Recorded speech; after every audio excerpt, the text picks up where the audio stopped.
on a déjà une interdiction qui a fait beaucoup de buzz, mais c'est l'interdiction pour la chirurgie esthétique, les méthodes à visée esthétique.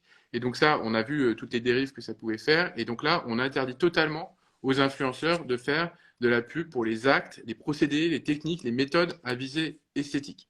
Alors, Voilà. j'ai Donc ça, une petite ouais. question. Actuellement, enfin, avant tout ça, euh, il était possible de faire de la publicité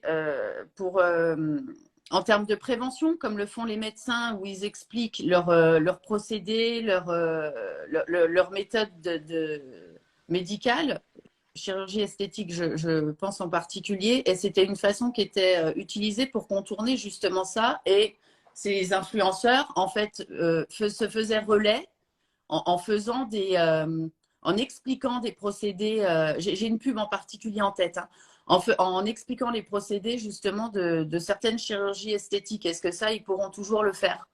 Non, ouais, je Voilà. pense pas. Donc ça, c'est le médecin peut faire sur ses réseaux, expliquer, faire de la prévention sur ces méthodes de travail finalement, et Ouais. faire de la prévention, c'est toujours autorisé.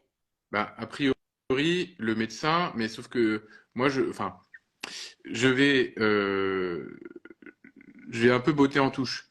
Euh, Parce que si le Désolée. médecin, non, non, mais en J'aurais dû, fait, le j'aurais dû médecin, envoyer il ça est, à Léopold avant, ouais, franchement, non, j'ai mais pas pensé. le médecin, il est pas rémunéré directement, donc il peut en parler, mais sur ses propres réseaux. Sur ses Mais il n'a pas le droit de propres payer réseaux. quelqu'un, il n'a pas le droit de payer quelqu'un pour le diffuser. Et Voilà. une clinique, de la même manière?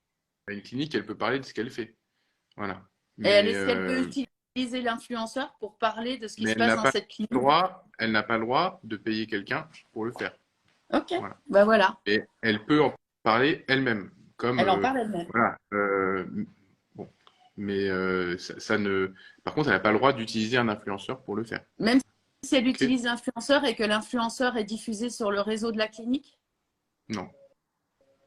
Comme un Non, avis client, vous voyez, non, non, comme un avis client. non, mais parce que l'influenceur, pour le coup, il exerce sa notoriété auprès de son public et voilà. Mais c'est pas forcément depuis son compte. Ça peut être sur le compte de quelqu'un d'autre. Par exemple, Griezmann pour PMU, c'est pas forcément sur son compte. C'est PMU qui va le rémunérer pour utiliser sa notoriété auprès de son audience, même si c'est de façon indirecte. Hmm, Voilà. Mais Griezmann devient un influenceur parce qu'il a été rémunéré ok. en tant que tel et par cette nature. Donc, voilà. Ça règle quand même en partie le problème. Donc ça, c'est voilà, c'est un sujet important, la chirurgie esthétique, qu'on a réussi à mettre dans la loi et je pense que ça va quand même permettre d'aller un peu plus loin que le droit actuel et de répondre à certaines dérives.